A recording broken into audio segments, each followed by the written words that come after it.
So how is a 5,000-year-long enmity possible?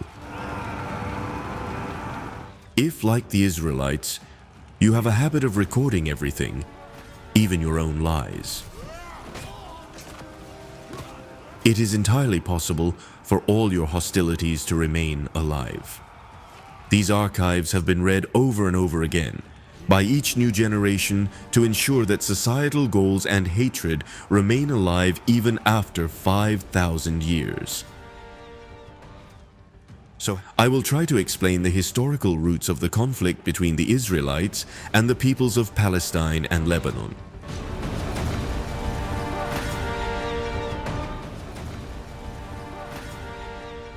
Now let's take a closer look at the origins of this historical conflict.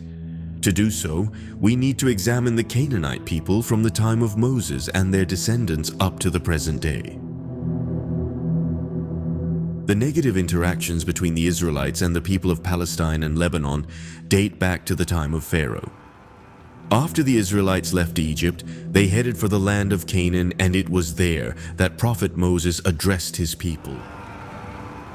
"O my people, enter the sacred land that God has decreed for you, and do not turn back, lest you become losers."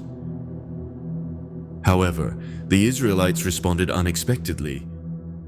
"O Moses, remember that a tyrannical people inhabit this land. We will never enter it unless they leave. If they leave, then we will enter." This dialogue marks the first signs of the Israelites' fear and hatred of the Canaanite people. The Israelites feared the Canaanites and refused to enter the sacred land. "O Moses, as long as they remain there, we will never enter that land. So you and your Lord go and fight. We will stay right here." Because of this disobedience, God forbade the Israelites from entering the sacred land for 40 years and punished them with wandering on the earth without a purpose. God has forbidden them from entering the sacred land for 40 years, and they will wander in confusion on the earth. I would like to add an additional note here. According to my own research, the prophet Moses was born between 3200 and 3100 BCE. If you are interested, you can watch my video titled, "Did Moses Really Live?"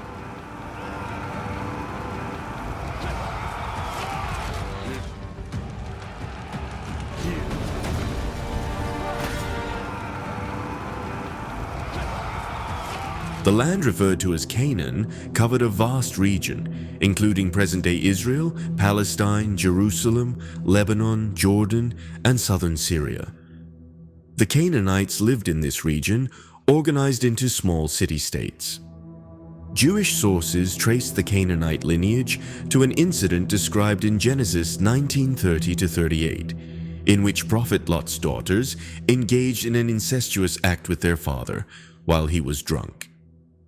However, this claim is found only in Jewish sources, which are known for their hostility toward the Canaanite people.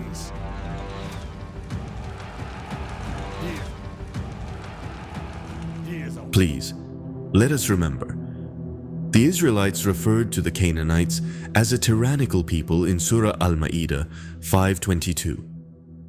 This phrase highlights the deep-rooted conflicts between the two groups. These struggles are detailed extensively in the Old Testament. Numbers 13:27-29. Moses sends spies to explore Canaan, and they report on the strong people and fortified cities there. Joshua 6:1-27. The Israelites besiege the city of Jericho for 7 days and eventually conquer it. Joshua 10:28-43. The defeat of 5 Canaanite kings and their armies. Joshua 11:16-23. The conquest of a large portion of Canaan. Despite their victories, the Israelites never completely wiped out the Canaanite people.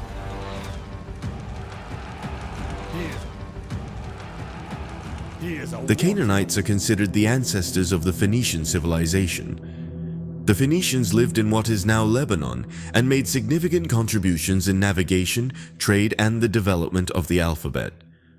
While Phoenician inscriptions provide strong evidence for this connection, modern DNA analyses also confirm it. For example, a 2017 study published in Cell found that the DNA of ancient Canaanites closely matches that of modern Lebanese people. Another genetic study shows a significant similarity between the DNA of Palestinians and ancient Canaanites. Think about it. The very bloodlines that were once feared and despised by the Israelites continue to exist today. This is history, revived and retold through modern science and technology.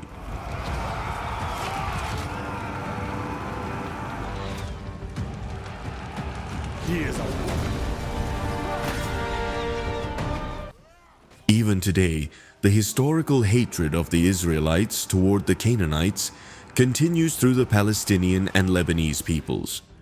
For example, just before ordering the massacre of the Palestinians, Israeli Prime Minister Netanyahu performed the ritual of the red heifer. This ritual is an act of preparatory purification for approaching God and preserving the sacredness of the Holy Land. This indicates that the Israelites are prepared to use any means to drive the Palestinians and the Lebanese, descendants of the Canaanites, from the sacred land. Yes, the Israelites today are far more powerful than they were 5,000 years ago. The entire world is in their hands. Their enemies have been greatly weakened. Therefore, the Israelites are now fully prepared for war. If you like my channel, please don't forget to like and subscribe it. See you soon.